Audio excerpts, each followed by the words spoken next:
Hola a todos y muy buenas tardes.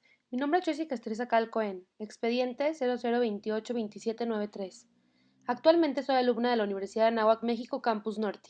Bienvenidos a la actividad 7, exposición en línea, el círculo hermenéutico de la materia de métodos de análisis de contenido.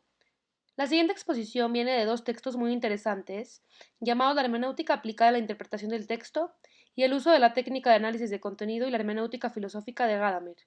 Los dos principales teóricos son Gadamer y Habermas, y a continuación explicaré sus teorías y sus propuestas de las mismas, comparando las distintas posturas y estableciendo su importancia. La hermenéutica se considera que es la vía expedita donde se aborda una investigación, la cual permite que nosotros podamos incluir la intersubjetividad como herramienta de análisis y además admite los procesos de comprensión, interpretación y aplicación. El autor Gadamer dice que la hermenéutica es la herramienta que nos da el acceso a comprender e interpretar el texto, y pertenece a la experiencia de todas las personas en el mundo. La hermenéutica filosófica es el arte de entendimiento, que su objetivo es dejar abierto el diálogo. Uno puede considerar y reconsiderar lo que piensa alguien, aunque no esté de acuerdo con esas personas y sus ideas. Abarca toda la totalidad de la experiencia humana. Habermas dice que la hermenéutica es una vía crítica para llegar hasta el núcleo de los pensamientos, aumentando cuando interpretamos los códigos lingüísticos, en donde la razón humana domina. A continuación, explicaré las fases del método hermenéutico, también llamado el círculo hermenéutico, ya que consta de distintas variables esenciales para comprenderlo.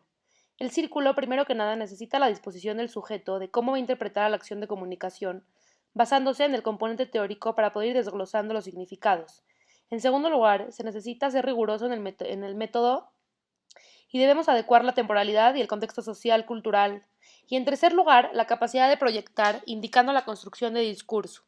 Gadamer explica que el círculo es el movimiento de la comprensión que va del todo a la parte y de la parte de todo, y así nos va a permitir abrir el hilo de discusión, razonando los contenidos y tener una idea más clara.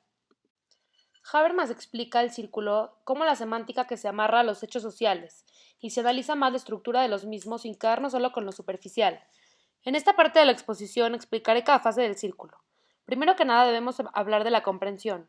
Gadamer explica que es el primer paso, en donde se apoya de construcciones, proyectos originales, que las domina como fuerza, como ideas fuerza, en donde se anticipa la comprensión en un proceso antes de leer los textos originales, y así poder comenzar el proceso de tránsito. En la interpretación, Gadamer dice que el intérprete debe de razonar por sí solo, donde su trabajo también consiste en dar su opinión siempre teniendo en cuenta la autenticidad de la situación. Se enfrenta a dos formas, a la información que le dan para reproducir, pero siempre tiene responsabilidad de interpretar. Habermas establece que el investigador interpreta cuando empieza a comprender y se involucra teóricamente ante cada situación, ya que acaba apropiándose del texto. Dentro del punto de la aplicación, Gadamer dice que la aplicación es esencial, ya que es la primera verdadera comprensión de todo lo general que nos dice el texto, y es al final dirigido a todos nosotros, es una forma de efecto. Habermas puntualiza que para que un texto o algo tenga validez, debe de ser aplicado en la práctica, y al final va de la mano con las prácticas de la vida. En el siguiente punto hablaré acerca de los niveles de análisis del círculo hermenéutico. El autor Bernard establece que existen tres niveles dentro del círculo. Primero está el análisis formal, está enfocado en la lógica del texto, se trata de comprender la lógica del mismo y de sus conexiones. Después está el análisis semántico, se aborda el texto considerando el tiempo, el lugar, los objetos, los agentes o sujetos, las acciones y las situaciones. Y por último el análisis sociocultural, en donde se analiza el entorno y se decodifica la realidad cultural que se interpretó.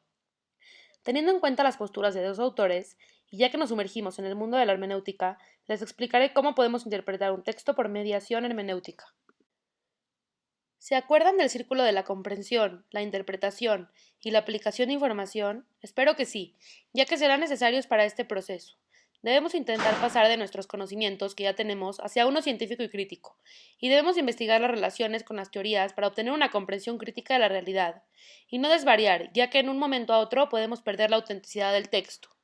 Por último, les dejaré algunas técnicas de análisis de contenidos que nos permiten organizar el texto, interpretarlo y ver los resultados de aplicación.